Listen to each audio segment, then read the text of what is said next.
Olá, começa aqui o Religare, Conhecimento e Religião, a história das ocupações na região do Isidoro, em Belo Horizonte.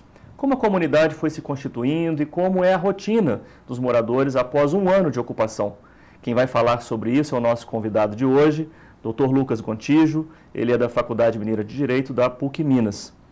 Obrigado, Lucas, por você ter aceito o nosso convite. É um prazer estar aqui. Acompanhe as notícias do Religare pelo site da TV Horizonte. O nosso endereço é www.tvhorizonte.com.br/religare. Na nossa página você acessa os vídeos das entrevistas e fica sabendo sobre o que acontece no programa. Nós estamos também nas redes sociais. Procure por Religare, Conhecimento e Religião e deixe os seus comentários para a nossa equipe. Lucas, o que é essa região do Isidoro? Onde que ela se localiza em Belo Horizonte? Flávio, ela fica na divisa com o município de Santa Luzia, próximo da cidade administrativa. É o limite final das bordas de Belo Horizonte, do nosso município.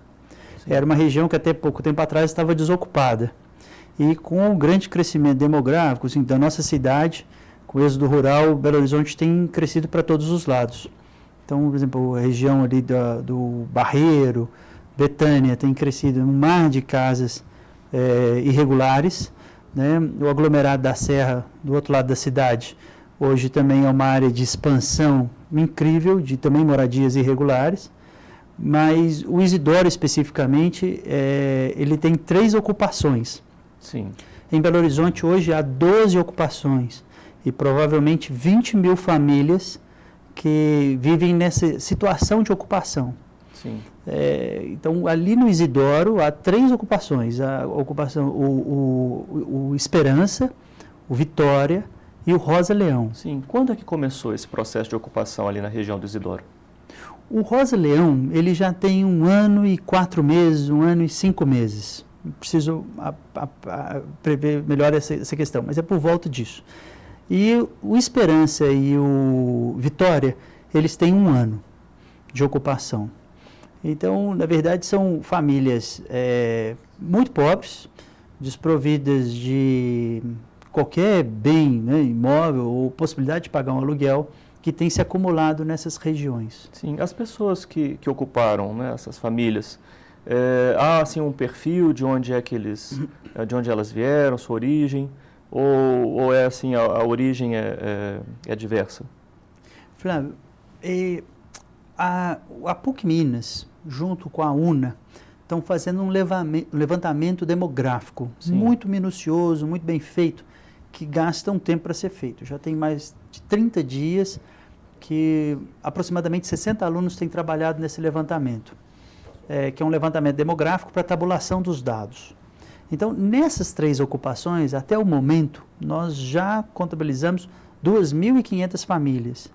A nossa expectativa é que ultrapasse 4.000 famílias.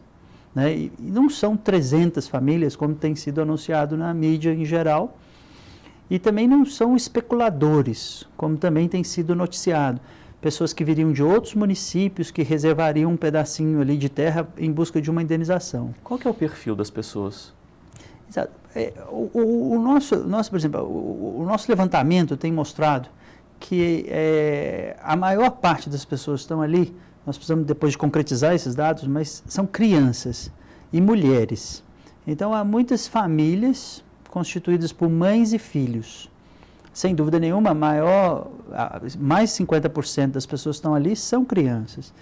E são pessoas que, de alguma forma, não conseguiram mais pagar aluguel.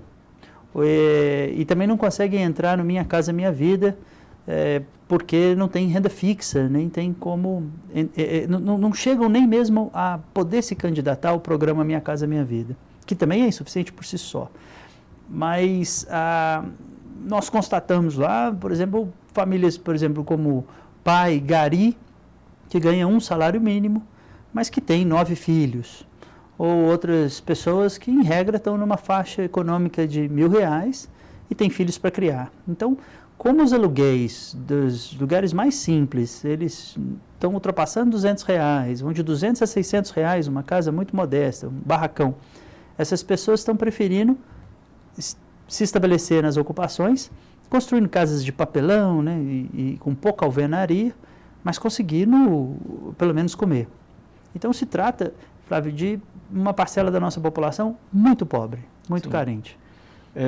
Você citou que a PUC Minas e a UNA, duas importantes universidades da nossa cidade, estão trabalhando lá nas comunidades. Outros nessas ocupações, no levantamento, mas também em outras atividades, até onde eu pude me informar. Sim. O que essas instituições estão fazendo além desse levantamento, então?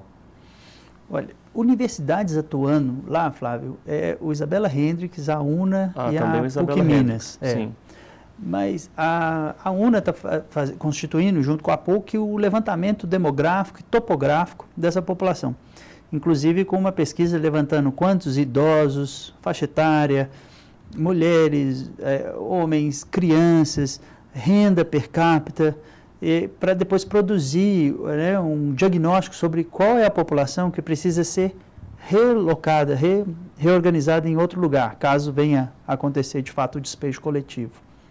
Mas a PUC Minas, ela tem construído, em torno do Isidoro, um programa de pesquisa e desenvolvimento de possibilidades de atuação da universidade, como, por exemplo, há professores da arquitetura, há professores da engenharia, do direito, das ciências sociais, da pastoral, e esse programa, ele já está se desenvolvendo há quase 2 meses e se desdobrando, né, em outros segmentos dentro da universidade.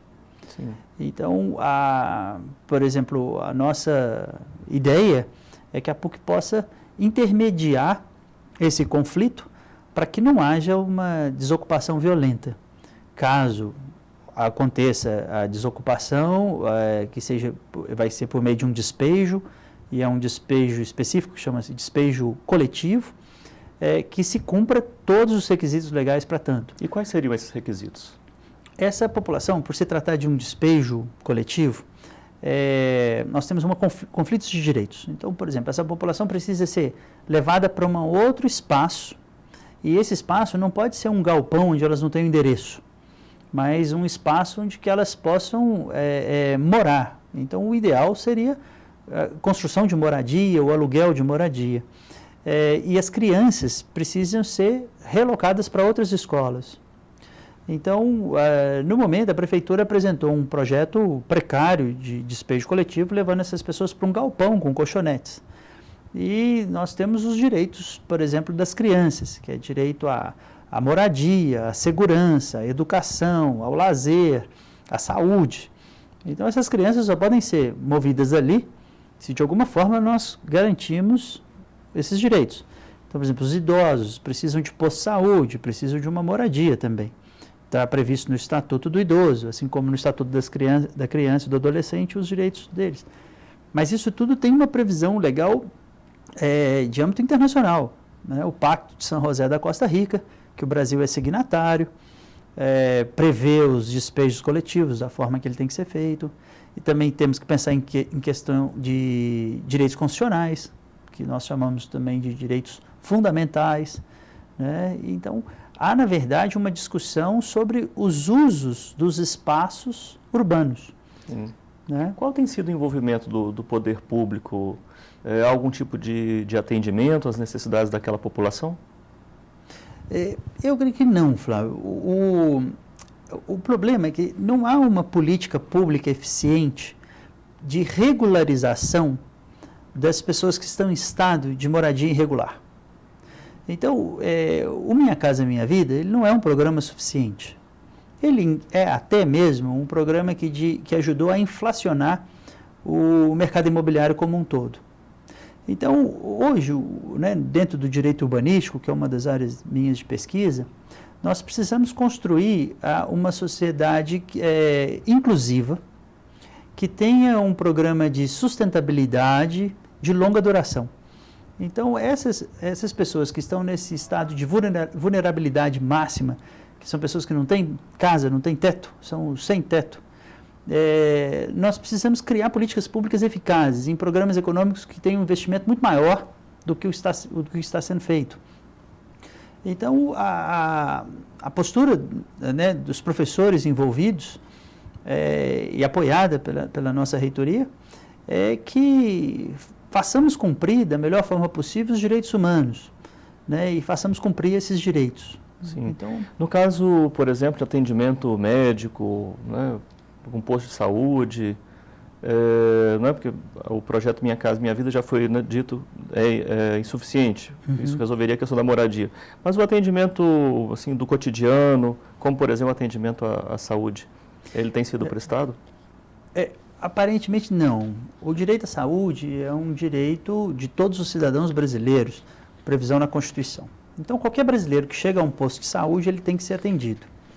No nosso levantamento, tem sido dito por grande número de pessoas, e isso é uma questão muito repetitiva no nosso levantamento, que houve uma ordem para que essas pessoas não fossem atendidas nos postos de saúde.